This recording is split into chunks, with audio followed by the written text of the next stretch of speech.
Hi guys. അപ്പോൾ കോളിവുഡിലെ ഒരു top 10 ever time masterpiece പടങ്ങൾ സെലക്ട് ചെയ്യാൻ പറഞ്ഞാൽ ആ ഒരു ലിസ്റ്റിൽ എന്തായാലും ഇവരുടെ മിനിമം ഒരു സിനിമ വെച്ചെങ്കിലും കാണും എന്നുള്ളത് ഷുവർ ആയിട്ടുള്ള കാര്യമാണ്. അതിപ്പോൾ ശങ്കറിൻ്റെ ആയാലും ശരി, മണിരത്നത്തിൻ്റെ ആയാലും ശരി, AR മുരുകദോസിൻ്റെ ആയാലും ശരി. അതുകൊണ്ട് തന്നെയാണ് നമ്മൾ ഇവരെയൊക്കെ ലെജൻഡറി ഡയറക്ടേഴ്സ് എന്ന് പറയുന്നത്.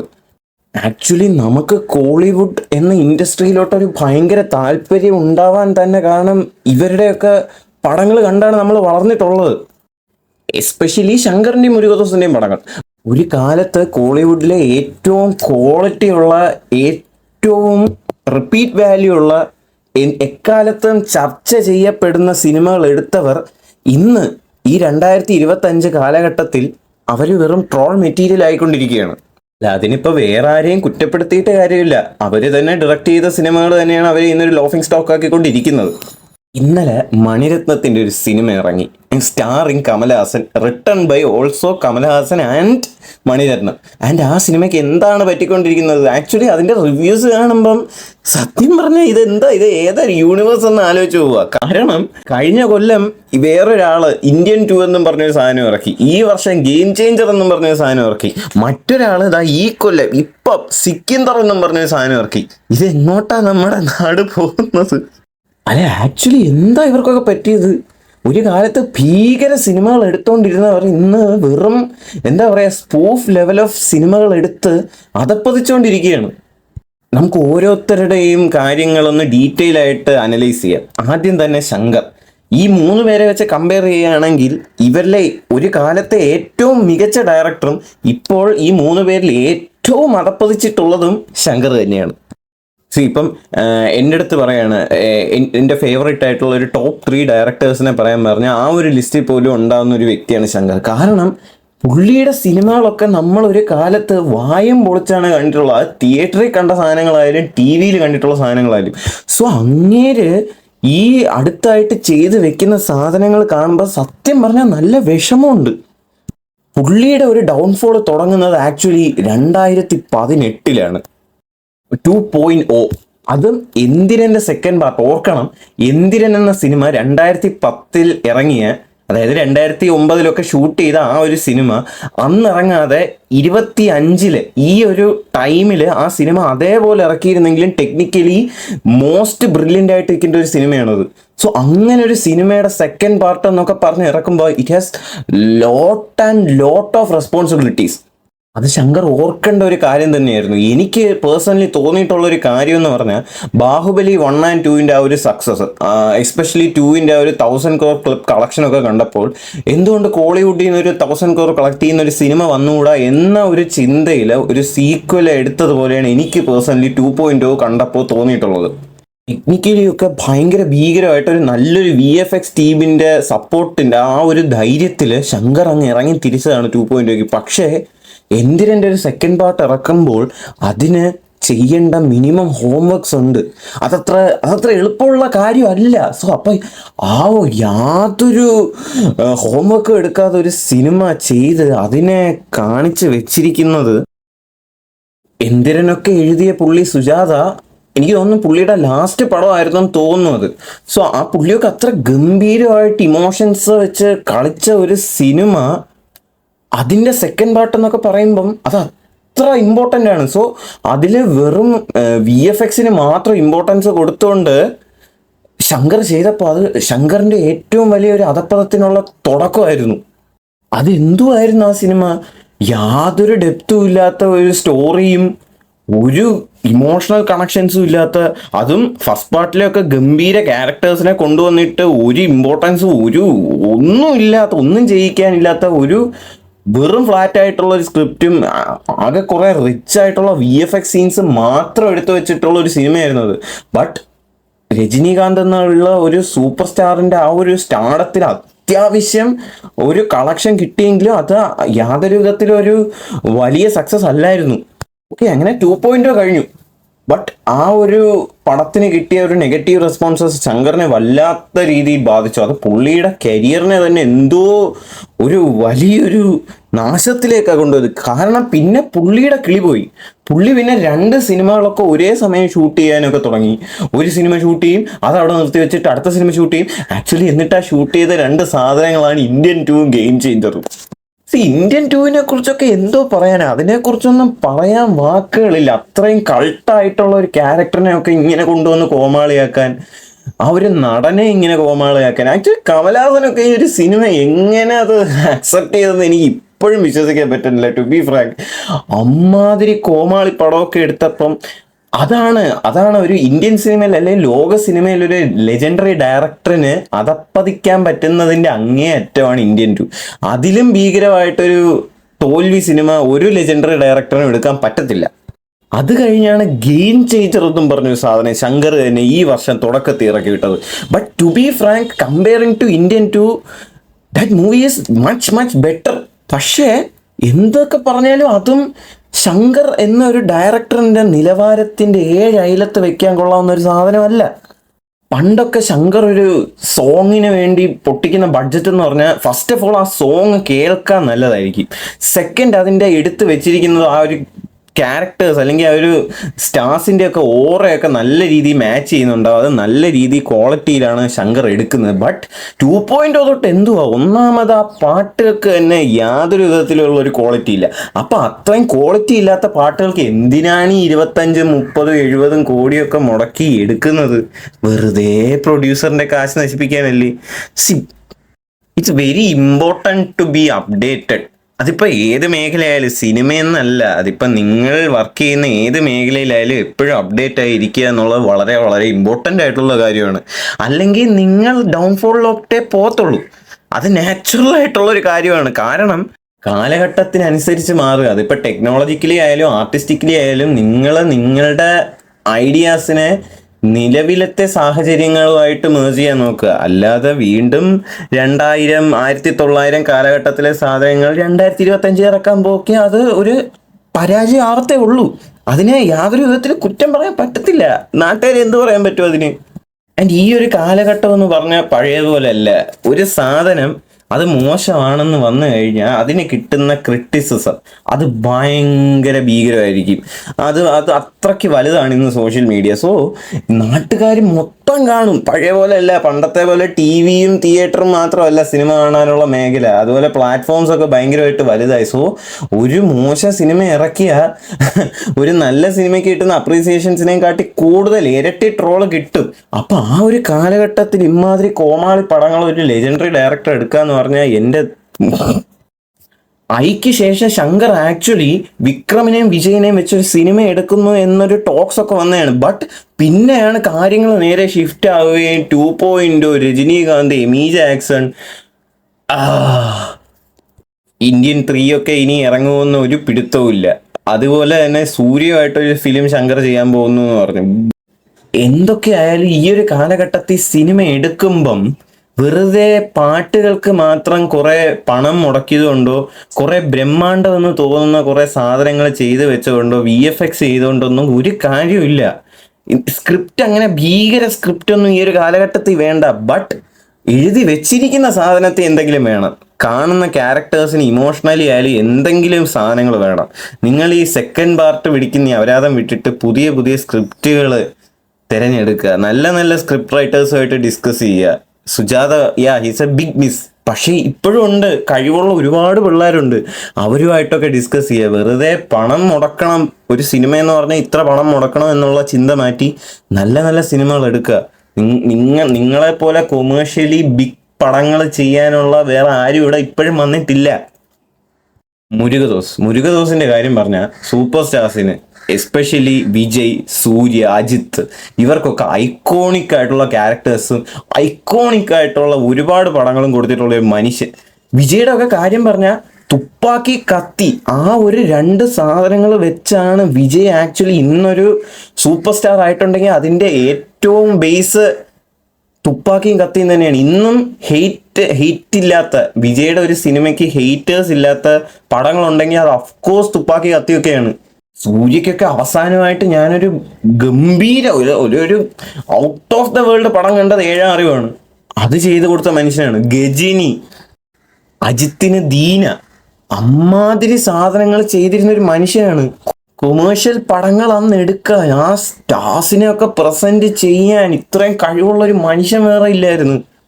പുള്ളിക്ക് എവിടെയുടെ പറ്റിപ്പോയത്, പുള്ളി കത്തി കഴിഞ്ഞിട്ട് അക്കീറ എന്നും പറഞ്ഞൊരു പടം എടുത്ത്, അത് പോട്ട്, പിന്നെ കുഴപ്പമില്ല, ബോളിവുഡിൽ പോയി അങ്ങനെ. പക്ഷേ പുള്ളിയുടെ ഒരു അധപ്പതനം തുടങ്ങുന്നത് സ്പൈഡർ എന്നും പറഞ്ഞൊരു സിനിമയാണ്. ടു ബി ഫ്രാങ്ക്, ആ ഒരു സിനിമ കണ്ടപ്പോൾ എനിക്ക് ആകെ മഹേഷ് ബാബു അല്ലാതെ വേറൊരു നെഗറ്റീവ് ഞാൻ കണ്ടില്ല. മേ ബി മുഖത്ത് അത്യാവശ്യം എക്സ്പ്രഷൻസ് വരുന്നവര് അവരെ ഒരു നടനെ പിടിച്ച് ചെയ്തിരുന്നെങ്കിൽ ആ പടം അത്യാവശ്യം ബോക്സ് ഓഫീസിൽ സക്സസ് ആവേണ്ട ഒരു സിനിമയായിരുന്നു. അതിലെയൊക്കെ എസ് ജെ സൂര്യയുടെ ക്യാരക്ടറൊക്കെ ഐക്കോണിക്കാണ്. ആ ഒരു സിനിമ കഴിയുമ്പോഴും മുരുകദോസ് എന്ന ഡയറക്ടർ നമുക്ക് യാതൊരു വിധത്തിലും ഒരു എന്താ പറയുക, ഒരു വിശ്വാസക്കുറവൊന്നും തോന്നിയിട്ടില്ല. പക്ഷെ പിന്നീട് വന്ന സർക്കാർ ദർബാർ, അയ്യോ, അതൊക്കെ കണ്ടതോടെ പോയി. കാരണം പണ്ടൊക്കെ ഒരു മുരുകദോസ് പടത്തിലെ മാസം എന്ന് പറഞ്ഞാൽ അത് വരുന്നത് ഭയങ്കര ഓർഗാനിക് ആയിട്ടായിരുന്നു. അതിപ്പം കത്തിയിലായാലും ശരി, തുപ്പാക്കിയിലായാലും ശരി, ഏഴാം അറിവിലൊക്കെ സാധനമൊക്കെ പറഞ്ഞാൽ അതൊക്കെ ഭയങ്കര ഓർഗാനിക് ആയിട്ടാണ് നമുക്ക് അടിയട എന്ന് പറയുമ്പോഴാണ് അവിടെ ആ സാധനം വരുന്നത്. പക്ഷേ ഈ ഒരു സർക്കാർ ദർബാറൊക്കെ വെറുതെ സ്റ്റാർഡം കാണിക്കാൻ വേണ്ടിയിട്ട് ഇവരുടെ കുറെ മാസം എന്ന് പറഞ്ഞ് കുറെ അവിയൽ സാധനങ്ങളെടുത്ത വെറും ശോകം പടങ്ങളായിരുന്നു. സർക്കാരും ദർബാറും ഒക്കെ എന്ത് ശോക സാധനങ്ങളത്. അതോടെയാണ് ആക്ച്വലി മുരുകദോസിന്റെ വെടി തീർന്നു പോയത്. അത് സത്യം പറഞ്ഞാൽ അതൊക്കെ കണ്ടിട്ട് ഇത് മുരുകദോസ് തന്നെ ചെയ്യുന്നതെന്നുള്ളൊരു ഫീലായിപ്പോയി. പിന്നെ ഈ അടുത്ത് ഇറങ്ങിയ സിക്കിന്ദർ, അതിലൊന്നും സത്യം പറഞ്ഞാൽ അതിലൊന്നും ആക്ച്വലി യാതൊരു പ്രതീക്ഷയില്ല. ഒന്നാമത് നമ്മൾ ഈ സർക്കാരും ദർബാറും ഒക്കെ കണ്ടിരിക്കുന്നു. പിന്നെ ബായിജാൻ പടം, ഹിന്ദി പടം, അതിൽ പേഴ്സണലി ആദ്യമേ ഒരു പ്രതീക്ഷ ഇല്ലായിരുന്നു. ആ ഒരു പ്രതീക്ഷ ഇല്ലായ്മയെ ആ പടം അതുപോലെ തന്നെ നിലനിർത്തി. അത്രയ്ക്ക് നല്ല കൂതറ പടമായിരുന്നു അത്. സോ അങ്ങനെയാണ് മുരുകദോസിന്റെ അവസ്ഥ. ബട്ട് മുരുകദോസിൽ ഇപ്പോഴും എവിടെയൊക്കെയോ ഒരു പ്രതീക്ഷയുണ്ട്. കാരണം അടുത്ത വരാൻ പോണ ശിവകാർത്തികേയൻ പടം മദിരാസി, അതിൻ്റെയൊക്കെ പ്രമോ ആയാലും അത്യാവശ്യം നല്ലൊരു സാധനമാണ്. മേ ബി മുരുകദോസിന് ഇനിയും ഒരു കംബാക്ക് അടിക്കാൻ പറ്റുന്നതേ ഉള്ളൂ ഒരു നല്ല സ്ക്രിപ്റ്റ് ഉണ്ടെങ്കിൽ. പക്ഷെ ശങ്കറിന്റെ കാര്യം എനിക്ക് ഇപ്പോഴും നല്ല ഡൗട്ടുണ്ട്. മുരുകദോസിന്റെ കാര്യം എന്ന് പറഞ്ഞാൽ പുള്ളി അങ്ങനെ ഭയങ്കര ബഡ്ജറ്റ് ഇട്ട് ബ്രഹ്മാണ്ടം സാധനം അല്ല പുള്ളി എടുക്കാം. പുള്ളി കൊമേഴ്ഷ്യൽ മാസ് സാധനമാണ് എടുക്കുന്നത്. സോ അതിന് കിട്ടുന്ന ഒരു സപ്പോർട്ട് ആക്ച്വലി ഒരു ബ്രഹ്മാണ്ടം സാധനങ്ങൾ ഉണ്ടാക്കണ പാടില്ല അതിന്. ബട്ട് അത് ഓർഗാനിക്കലി വന്നില്ലെങ്കിൽ വേറെ ശോകമാണ് ഈ ദർബാർ സർക്കാരൊക്കെ പോലെ. ഹോപ്പ്ഫുള്ളി മദ്രാസി ഒരു കംബാക്ക് അടിക്കും എന്ന് തന്നെയാണ് തോന്നുന്നത്. ഇനി പറയാൻ പോകുന്നതാണ് മണിസാറിന്റെ കാര്യം പറഞ്ഞാൽ ആക്ച്വലി മണിരത്നത്തിനെ ശങ്കർ അല്ലെങ്കിൽ മുരുകദോസായിട്ട് കമ്പയർ ചെയ്യാൻ പറ്റില്ല. പുള്ളി ഒരു എന്താ പറയുക, ഏതൊരു ജോൺറയോ ഫിലിമായാലും അത് വളരെ ക്ലാസിക് ആയിട്ട് എന്താ പറയുക, വളരെ സ്ലോ പേസിൽ ആ ഒരു സോളിൽ എടുക്കുന്ന ഒരു മനുഷ്യനാണ്. ഇപ്പോഴും പുള്ളിയുടെ ഒരു പടങ്ങൾ കാണുമ്പോൾ എനിക്ക് പേഴ്സണലി ഒരു ബുക്കൊക്കെ വായിക്കുന്ന, ഒരു നോവലൊക്കെ വായിക്കുന്ന ഒരു ഫീലാണ് പുള്ളിയുടെ സിനിമകൾ ഞാൻ എപ്പോഴും കാണാറുള്ളത്. അതിപ്പോൾ ശരി നായകനായാലും ഇരുവരായാലും. ആകെ തളപതി മാത്രമാണ് ഒരു സിനിമാറ്റിക് സാധനമൊക്കെ ആയിട്ട് തോന്നി. ബാക്കി നായകൻ അല്ലെങ്കിൽ ഇരുവർ, ആ പടങ്ങളൊക്കെയാണ് ഞാൻ മോസ്റ്റ്ലി മണിരത്നത്തിന്റെ പഴയ പടങ്ങൾ കണ്ടിട്ടുള്ളത്. അതൊക്കെ അത്യാവശ്യം നല്ല എന്താ പറയുക, ഒരു ക്ലാസ് സാധനത്തിന് ആ ഒരു രസത്തിലൊരു എന്താ പറയുക, ഒരു കാവ്യം പോലൊക്കെ കണ്ട് ഇരിക്കേണ്ട പടങ്ങളാണ്. പുള്ളിയുടെ തന്നെ ഈ ലാസ്റ്റ് ഇറങ്ങിയ, അതായത് ഇന്നലെ ഇറങ്ങിയ അപരാധമല്ല, അതിന് മുമ്പ് ഇറങ്ങിയ PS1 PS2 ആ സിനിമകളെ തന്നെ ആക്ച്വലി രണ്ടായിട്ട് പറയേണ്ടി വരും. കാരണം PS1 എന്ന സിനിമ അത് ആക്ച്വലി ഭയങ്കരമായിട്ട് എനിക്ക് വർക്കായിട്ടുള്ള ഒരു സിനിമയാണ്. അത് തിയേറ്ററിൽ അത്യാവശ്യം നല്ല രീതിയിൽ സക്സസ് ആയിട്ടുള്ള ഒരു പടമാണ്. കാരണം ഒരു നോവൽ അതിനെ സിനിമയാക്കുമ്പോൾ അതിനെ എല്ലാ രീതിയിലും റെസ്പെക്ട് ചെയ്തുകൊണ്ടെടുത്ത ഒരു സിനിമയായിട്ടാണ് എനിക്ക് പേഴ്സണലി തോന്നിയിട്ടുള്ളത്. ഓരോ ക്യാരക്ടറിനും കൊടുത്തിട്ടുള്ള ഒരു ഡെപ്ത് ആയാലും ആർക്കായാലും ക്യാരക്ടർ ഡെവലപ്മെന്റ് ആയാലും ഓരോ ഷോട്ടുകളായാലും ആ ഒരു സ്റ്റോറി നറേഷനൊക്കെ ആയാലും PS1 ഒരു ഗംഭീര സിനിമ. അഫ്കോഴ്സ് ഒരു ക്ലാസിക് ആയിട്ട് തന്നെ കണ്ട് രസിച്ച് കൺട്രോൾ ചെയ്യാൻ പടമാണ്. ഞാൻ അന്നൊക്കെ ഒരു മണിരത്നം ഈ പുള്ളിയൊക്കെ ഇത്ര കാലമായിട്ട് എങ്ങനെയടേ ഇമാതിരി കിടിലം പടം എടുക്കുന്നതെന്ന്. PS1 മുമ്പ് ഇറങ്ങിയിട്ടുള്ള ചെക്കച്ചിവന്ത വാഹനമായാലും പേഴ്സണലി എനിക്കത് അതിൻ്റെ സ്ക്രിപ്റ്റിലൊക്കെ വലിയ താല്പര്യമൊന്നും തോന്നിയിട്ടില്ലെങ്കിലും അതൊക്കെ ബോക്സ് ഓഫീസിൽ അത്യാവശ്യം ഹിറ്റായ പടമാണ്. പിന്നെ ഓക്കെ കൺമണി, അതിനിടയ്ക്ക് കുറച്ച് ബോംബൊക്കെ ഉണ്ട്, കടൽ കാറ്റർ വലിയടെ എന്നൊക്കെ പറഞ്ഞ് എന്തൊക്കെയോ ബോംബിട്ടിട്ടുണ്ട് പുള്ളി. ബട്ട് എന്നിരുന്നാൽ പോലും കൺസിസ്റ്റന്റ് ആയിട്ട് ബോംബിടാതെ നല്ല നല്ല സിനിമകളും പുള്ളി ചെയ്യുന്നുണ്ടായിരുന്നു. പക്ഷെ PS1 കഴിഞ്ഞിട്ട് PS2 ഞാൻ അത്രയും ഹൈപ്പിൽ അത്ര പ്രതീക്ഷിച്ച് പോയി കണ്ടപ്പോൾ എനിക്ക് പേഴ്സണലി അത് PS1 ഒരു എന്താ പറയുക സെക്കൻഡ് പാർട്ടായിട്ട് അക്സെപ്റ്റ് ചെയ്യാൻ പോലും പറ്റുന്നില്ലായിരുന്നു. കാരണം അക്കോർഡിംഗ് ടു നോവൽ PS1 ക്യാരക്ടേഴ്സിനെ ഇൻട്രൊഡ്യൂസ് ചെയ്തു, ആ ഒരു ആർക്കൊക്കെ ഡെവലപ്പ് ചെയ്തു, അവിടെ ഒരു കെയോസ് ഉണ്ടാക്കി വെച്ചു. എന്നിട്ട് PS2 ആ ഒരു കെയോസ് ഉണ്ടാവുകയും അതിൻ്റെ ഔട്ട്പുട്ടും ഒക്കെയാണ് കാണിക്കേണ്ടത്. ബട്ട് അവിടെ എന്തോ ആ ഒരു സിനിമ PS1 ഉണ്ടായിരുന്ന ഒരു ക്യാരക്ടേഴ്സിനൊരു വില കൊടുക്കാത്ത, ആ ഒരു റെസ്പെക്റ്റ് കൊടുക്കാത്ത രീതിയിലാണ് എനിക്ക് പേഴ്സണലി തോന്നിയത്. കാരണം അത്രയും ക്യാരക്ടേഴ്സ് ഉണ്ട്. അപ്പൊ ഇത്രയും ക്യാരക്ടേഴ്സിന് ഒരു പ്രോപ്പർ ആയിട്ടുള്ള ആ ഒരു ആർക്ക് കംപ്ലീറ്റ് ചെയ്യാൻ മണിരത്നം അവിടെ വല്ലാതെ പാടുവിട്ടുപോയി. പുള്ളിയുടെ കയ്യിൽ നിന്ന് പോയൊരു പടമായിട്ടാണ് എനിക്ക് PS2 ഒക്കെ തോന്നിയിട്ടുള്ളത്. കാരണം അതിൻ്റെ ഒരു ക്ലൈമാക്സിലെ യുദ്ധമൊക്കെ ഉണ്ട്. എന്തോന്നടേ അത് actually end of the day ഒരു സിനിമ എന്ന് പറഞ്ഞാൽ അതൊരു എസ്പെഷ്യലി ഒരു ബിഗ് ക്യാൻവാസിൽ വരുന്ന ഒരു സിനിമയാണെങ്കിൽ അത് നമുക്ക് തിയേറ്ററിൽ തരേണ്ട കുറച്ച് സാധനങ്ങളുണ്ട്. ഒരു തിയേറ്ററിക്കൽ എക്സ്പീരിയൻസിൻ്റെ ഒരു സാധനമുണ്ട്. PS2 അത് നടപടിയായിട്ടേ ഇല്ല. PS2 ആക്ച്വലി എന്താ പറയുക, മണിരത്നത്തിൻ്റെ ആ ഒരു ക്ലാസിക് പരിപാടി തന്നെയാണ് ഉദ്ദേശിച്ചെങ്കിൽ പോലും ബട്ട് ചില സാധനങ്ങളൊക്കെ വേണം അവിടെ. എസ്പെഷ്യലി ആ ഒരു ക്ലൈമാക്സ് യുദ്ധമൊക്കെ ഭയങ്കര എന്തോ ഒരു പെട്ടിക്കട സെറ്റപ്പ് യുദ്ധം പോലൊക്കെയാണ് തോന്നിയത്. ആ ഒരു നോവൽ അല്ലെങ്കിൽ അത്രയും വലിയൊരു പടം, ഈ പൊന്നിയിൻ സെൽവൻ എന്ന് പറയുന്ന ഒരു നോവൽ എന്ന് പറഞ്ഞാൽ ആക്ച്വലി തമിഴ്നാട് ആ ഒരു തമിഴ് പീപ്പിളിന്റെ ഭയങ്കര ഒരു വികാരമായിട്ടുള്ള ഒരു നോവലാണ്. അപ്പൊ അതിനെയൊക്കെ സിനിമാറ്റിക് ആയിട്ട് കാണിക്കുമ്പം ഒരു വലിയൊരു ഓഡിയൻസിലോട്ടാണ് ഈ പടം പോകുന്നത്. നോട്ട് ഓൺലി എന്താ പറയുക, തമിഴ്നാട്ടിലെ ആൾക്കാർ മാത്രമല്ല കാണുന്നത്, ഈ ലോകമെമ്പാടുമുള്ള ആൾക്കാർ കാണും. സോ അപ്പോൾ അത്രയും ഗ്രാൻഡായിട്ട് വേണം ഒരു സാധനം എടുക്കാൻ. PS1 ഓക്കെ, ബട്ട് PS2 വന്നപ്പോൾ മണിരത്നത്തിന്റെ കയ്യിൽ നിന്ന് തന്നെ പോയ ഒരു സിനിമയായിരുന്നു ആക്ച്വലി അത്. പ്രത്യേകിച്ച് ക്ലൈമാക്സിലെ ഫൈറ്റൊക്കെ എടുത്ത് വെച്ചിരിക്കുന്ന കണ്ടാൽ അറിയാം. അത് ഭയങ്കര എന്താ പറയാ, ഒരു പെട്ടിക്കട, ഒരു തക്കാളിപ്പെട്ടി സെറ്റപ്പ് ഫൈറ്റ് ആയിരുന്നു ആക്ച്വലി അതൊക്കെ.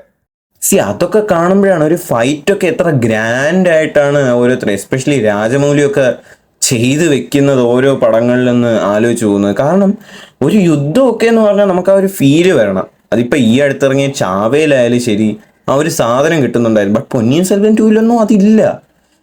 എന്താണത്? പിന്നെ ഇന്നലെ വന്ന ഒരു സിനിമ, അതിനെപ്പറ്റി ഞാൻ ആധികാരികമായിട്ടൊന്നും പറയുന്നില്ല, കാരണം ഞാൻ ആ സിനിമ കണ്ടിട്ടില്ല.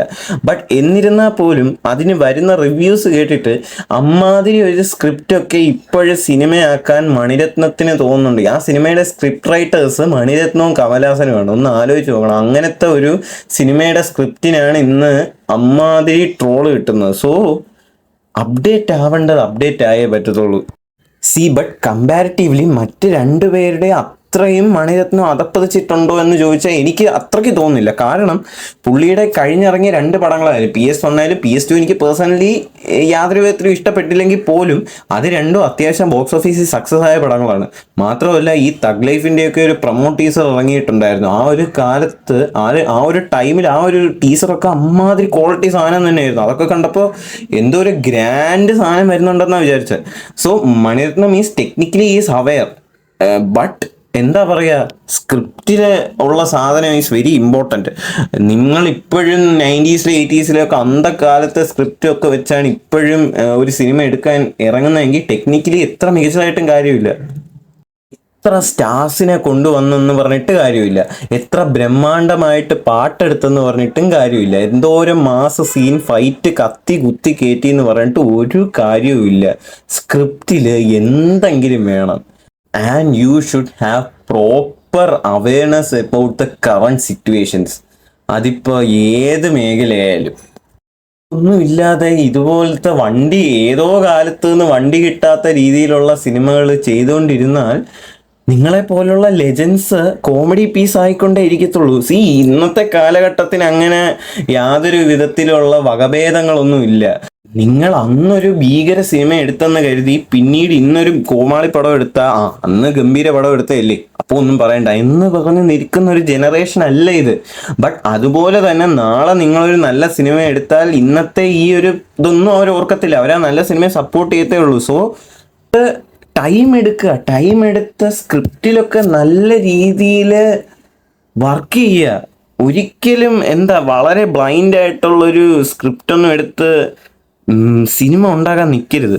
അതും ഇതുപോലത്തെ ബിഗ് ക്യാൻവാസിലൊക്കെ ഉള്ള ഒരു പടം എന്ന് പറഞ്ഞാൽ അതിന് എത്ര നാളത്തെ പണം ചെലവഴിക്കുന്ന പോട്ടെ, എത്ര നാളത്തെ ഒരു ഹ്യൂമൻ എഫേർട്ട് വേണം ഇത്ര ഒരു വലിയൊരു ബിഗ് ക്യാൻവാസ് സിനിമ എടുക്കുമ്പോൾ. സോ അത് ആലോചിക്കണം നിങ്ങളൊരു സ്ക്രിപ്റ്റ് ലോക്ക് ചെയ്യുമ്പോൾ.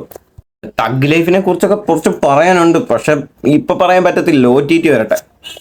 എടുത്തു പറയേണ്ട മറ്റൊരാളാണ് കമൽ സാർ. കമൽ സാറിന്റെ കാര്യം പറഞ്ഞാൽ ഈ ശങ്കറിന്റെ ആയാലും മണിരത്നത്തിന്റെ ആയാലും ഇവരുടെയൊക്കെ ഈ അധപ്പതനത്തിന് ഇരയായിട്ടുള്ളത് കമൽ സാറാണ്. ടു ബി ഫ്രാങ്ക്, വിക്രം കണ്ടിട്ട് ലിയോ കണ്ട സമയത്ത് എനിക്ക് തോന്നിയിട്ടുള്ള കാര്യമാണ്, വിക്രം എന്ന സിനിമയിൽ കമൽ ഹാസൻ എന്ന മനുഷ്യന്റെ ഒരു കോൺട്രിബ്യൂഷൻ ഭീകരമായിട്ടുണ്ട്. അതുകൊണ്ട് മാത്രമാണ് ആ ഒരു സിനിമ അത്രയും വലിയ സക്സസ് ആയതെന്ന്. പക്ഷെ അല്ല, അത് മനസ്സിലാക്കി തരാൻ വേണ്ടി കമൽ സാർ എനിക്ക് ഇന്ത്യൻ 2 തഗ് ലൈഫും ഒക്കെ കാണിച്ചത്. കാരണം ഒരു നല്ല ഡയറക്ടർ വേണം അവിടെ, പണി അറിയാവുന്ന, എന്താ പറയുക, തലയ്ക്കകത്ത് ആൾതാമസമുള്ള ഒരു ഒരു ഒരു ഒരു ഓരോ സീനും എടുക്കുമ്പോൾ അതെങ്ങനെയായിരിക്കും തിയേറ്ററിൽ കാണുന്ന പ്രേക്ഷകർ അതെങ്ങനെയായിരിക്കും അതിന് റിയാക്ട് ചെയ്യുക, അതിനെങ്ങനെയായിരിക്കും റെസ്പോണ്ട് ചെയ്യുക എന്നുള്ള ആ ഒരു വിഷനുള്ള ഒരു മനുഷ്യൻ വേണം. എന്നാൽ മാത്രമേ ഏതൊരു സിനിമയും സക്സസ് ആകത്തുള്ളൂ. അതിന് എന്ത് കോൺട്രിബ്യൂഷൻ ചെയ്തെന്നും പറഞ്ഞിട്ട് കാര്യമില്ല. ഈ തഗ് ലൈഫിന്റെ സ്ക്രിപ്റ്റിൽ കമലഹാസനുണ്ട് എൻ്റെ. അതുപോലെ തന്നെ ഇന്ത്യൻ 2 ആ ഒരു സ്ക്രിപ്റ്റ് കേട്ടിട്ട് ഓക്കെ പറഞ്ഞ് കമലഹാസൻ. അയ്യോ, സോ കമലഹാസനൊക്കെ ഒരു ഓൾ ടൈം ലെജൻഡാണ്. പുള്ളിയൊന്നും ജസ്റ്റ് ഒരു ആക്ടർ എന്ന് പറയാൻ പറ്റില്ല. ഇപ്പൊ നമുക്ക് പറയാം ഒരു ആക്ടർ എന്ന് പറഞ്ഞാൽ ഒരു ഡയറക്ടറിന്റെ കയ്യിലെ പപ്പറ്റാണെന്ന് പറയാം. പക്ഷെ കമലഹാസനൊക്കെ വേറെ റേഞ്ചാണ്. He's a director, he's a writer. ഈ പുള്ളി അല്ലാത്ത ഒന്നുമല്ല. സോ അങ്ങനത്തെ ഒരു ലെജൻഡൊക്കെ ഇങ്ങനത്തെ കോമാളി പടങ്ങളിൽ അഭിനയിക്കുമ്പം നല്ല വിഷമമുണ്ട്. അതും വിക്രം പോലൊരു സിനിമയിൽ പുള്ളിക്കൊരു നല്ലൊരു കംബാക്ക് ലോകേഷ് കൊടുത്തിട്ട് അതിനെ യാതൊരു വിധത്തിൽ യൂസ് ചെയ്യാതെ ഇമാതിരി കോമാളി പടങ്ങൾ ഇങ്ങനെ ചെയ്ത് നടക്കുമ്പോൾ എന്താണിത്? പുള്ളിയുടെ ഒരു നല്ല ഒരു ടൈം പീരീഡ് അല്ലേ ഇങ്ങനെ വേസ്റ്റ് ആയിക്കൊണ്ടിരിക്കുന്നത്. എനിക്കറിയാം ഇങ്ങനെ ഒരു വീഡിയോ ഉണ്ടാക്കിയിടാൻ ഭയങ്കര എളുപ്പമാണ്, പക്ഷെ നല്ലൊരു സിനിമ ഉണ്ടാക്കാൻ ഭയങ്കര പാടാണ്. It's A fact. പക്ഷേ എന്നിരുന്നാൽ പോലും ഒരു ലെജൻഡറി ആയിട്ടുള്ള ഡയറക്ടർ, അത്രയും എക്സ്പീരിയൻസ് ആയിട്ടുള്ള ഒരു ഡയറക്ടർ അല്ലെങ്കിൽ ഒരു ആക്ടർ ഒരു സിനിമയുടെ സ്ക്രിപ്റ്റ് എഴുതുമ്പോഴോ അല്ലെങ്കിൽ സ്ക്രിപ്റ്റ് കേൾക്കുമ്പോഴോ ഒരു സീൻ എക്സിക്യൂട്ട് ചെയ്യുമ്പോഴോ അവർ ഓർക്കേണ്ട കുറച്ച് കാര്യങ്ങളുണ്ടേ. അത് എവിടെയെങ്കിലും അവർക്ക് നഷ്ടമായി തുടങ്ങി, ആ ഒരു കഴിവ് എവിടെയെങ്കിലും അവർക്ക് നഷ്ടമായി തുടങ്ങിയാൽ അവിടെ നിന്ന് അവരുടെ അധപ്പതനവും തുടങ്ങുകയാണ്. Hoping for the comeback of all these legends. അല്ലാതെ ഞാനിപ്പോൾ എന്താ പറയുക.